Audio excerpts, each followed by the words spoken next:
If you are going to plant along with me and put your sweet peas in now because they're ready, then just bear in mind it is only the beginning of March. We've got a long way to go before the last frost, and we can get some very nasty cold snaps. So you need to make sure that you've got some EnviroMesh or some horticultural fleece. So if the temperatures do plunge, you can leap into action. Otherwise, they can get something called cold shock.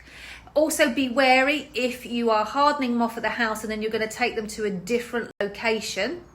I would definitely cover them, because you've hardened them off in a shelter protected garden, and then if you take them to your allotment or field, that is going to be a lot more exposed. So if you're going to do that, make sure that you cover them.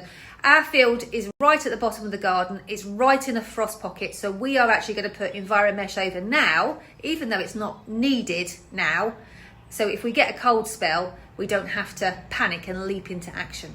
Now, first things first, I'm going to feed the soil. If you've never used the ground before, you'll probably find it's got enough nutrients in it already. But if you, like us, are intensively growing on a certain spot of land, you're never going to be able to put back everything that you take from compost. We do our best, but it's best just to add a little bit of fertiliser, some pelleted chicken manure. So anything that's well balanced will be absolutely fine. So I'm going to do that now. I've decided to go for grow more because it's really well balanced. And I'm making sure that I measure it properly.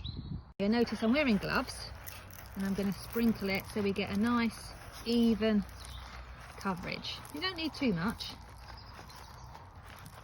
Always read the label. He was being mean to me because I've got my trolley. He says he's carrying them down in his hands quicker than me. 6 to your 4.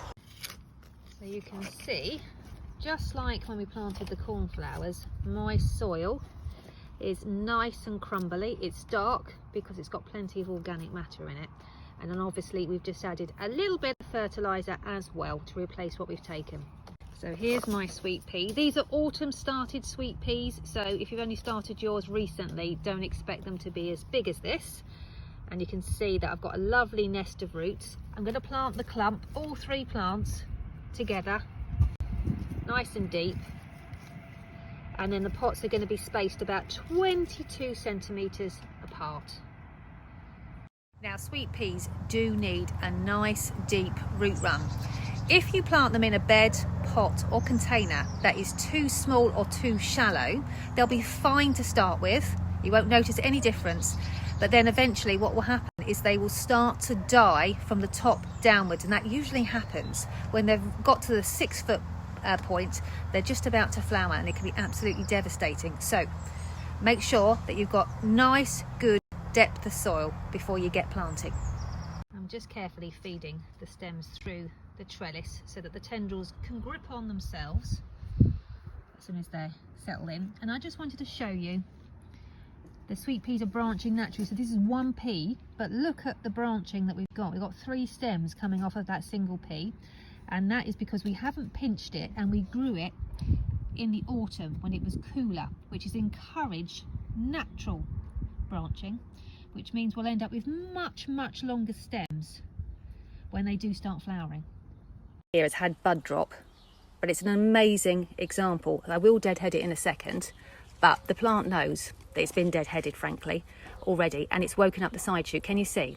So we'll take this stem out, and then this side shoot will create a brand new stem, and new flowers will appear upon that stem.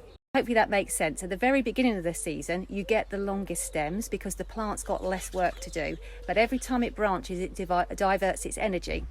And over the winter, there's lots of chat about pinch your sweet pea plants when they're growing. I tend to not pinch my sweet pea plants because they will naturally branch in January, February when they're supposed to. Sometimes if they're January sown, you have to pinch them because they haven't had a cold enough growing period to do it naturally. But pinch makes a bushy plant. Yes, it does, but it also gives you short flowers. This is a good example. I just wanted to show you. So, first flowering stem, so first flowers, and these are coming off the side shoots, so second flowers, and you can see how much shorter that is already. I'll lay it on the floor for you in a second. There we go. So you can see it isn't a huge amount shorter, just a bit, but when they branch again, it will get that much shorter again, and then it will get that much shorter again. and then it'll get that much shorter again. And that's when you need to start cutting tendrils to make your flowers long enough to even put in a jam jar. So hopefully that makes sense why you need to be careful with your pinching and start as early as possible so you get the most amount of long stems.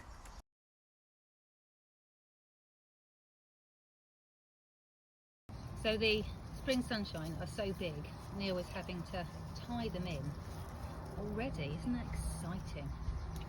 There, can you see? So we've got a bit of string left over for tying in later, and it's not tight. I can get my finger through that because this is going to thicken up and you don't want to strangle your stems.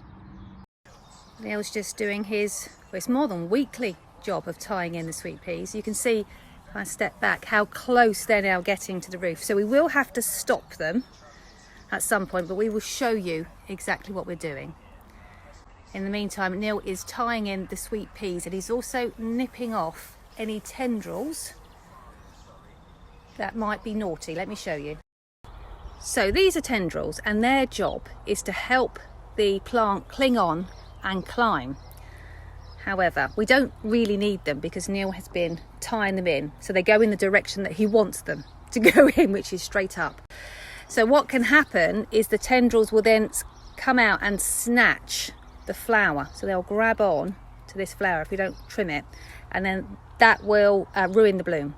So Neil will come and cut this off and then apply some more string and tie it in manually.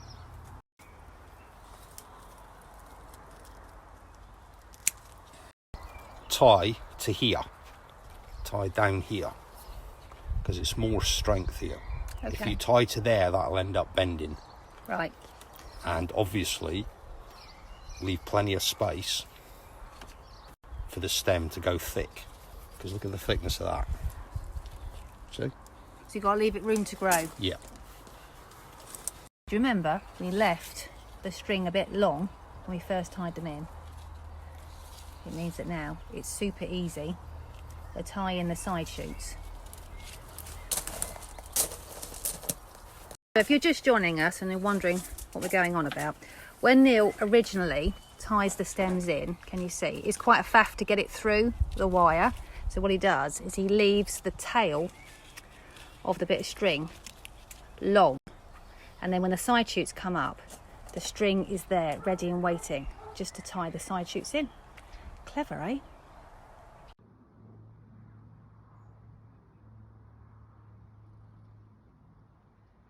The hardest bit, in my opinion, is laying out the colours so it's all going to look nice. That is pristine.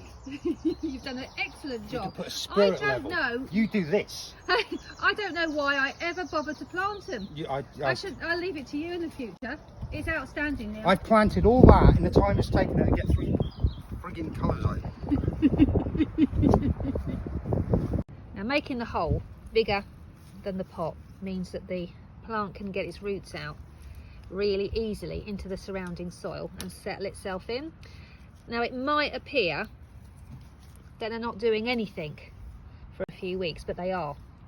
They'll be moving in below the soil surface, and then all of a sudden they will take off above the soil. So you need to be patient. This is a mess. I did my best. You didn't, look. Why You can't be bothered digging a hole. What's your problem? Why have we got to make Because it? if I put the hose there Yeah. and that's higher, the water will go the easiest way, so they're never going to water.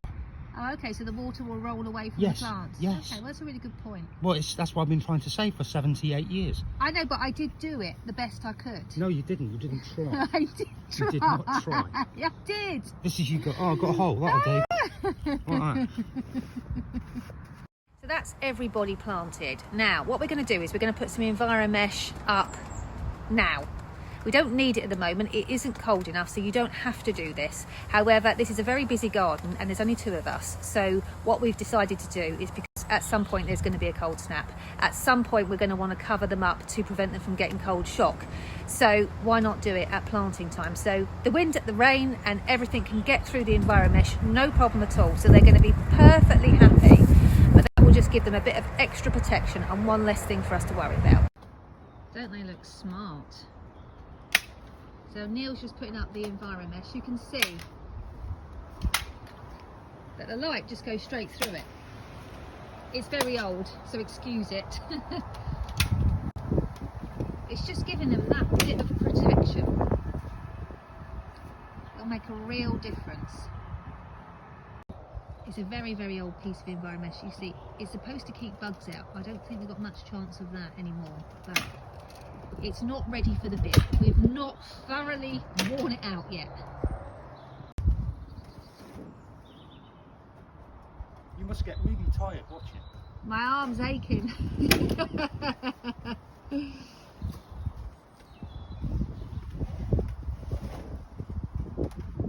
Just this little piece of EnviroMesh has really changed the environment inside the sweet pea house. You can see that the wind's still getting through, the sun is still getting through. If it rains, that will pass through, but it's just giving that little bit of protection. So if we get a really nasty cold snap, these sweet peas won't get cold shock. So I've come down to the I've come down to the sweet peas to show you the autumn jump starter sweet peas. Now, when we first planted them, they didn't look that much different from the spring sown because it's been so cold, but the spring sown are a lot different now. Let me show you. I'll turn this camera round. What a difference a day makes. It's cold, isn't it? So these are the autumn jump starter. Look how massive they are. So although when we planted them they didn't look that much bigger than the spring sown, everything was going on in the roots and they've literally just leapt up the supports. So what Neil's doing, because it's cold already, isn't it? So what Neil's doing today is he is going through and tying in the sweet peas. So we tied them in. Neil, when did we tie them in? Monday. Look how much they've grown since Monday. That is ridiculous. Last jobs is to water them in, which Neil has just done with a watering can, and I'm just going to add a very few organic slug pellets. I'm not going to put them right on the sweet peas because they're bait. So you don't want to encourage the slugs onto your sweet peas, just put them near and then hopefully they'll go for these instead of your plants.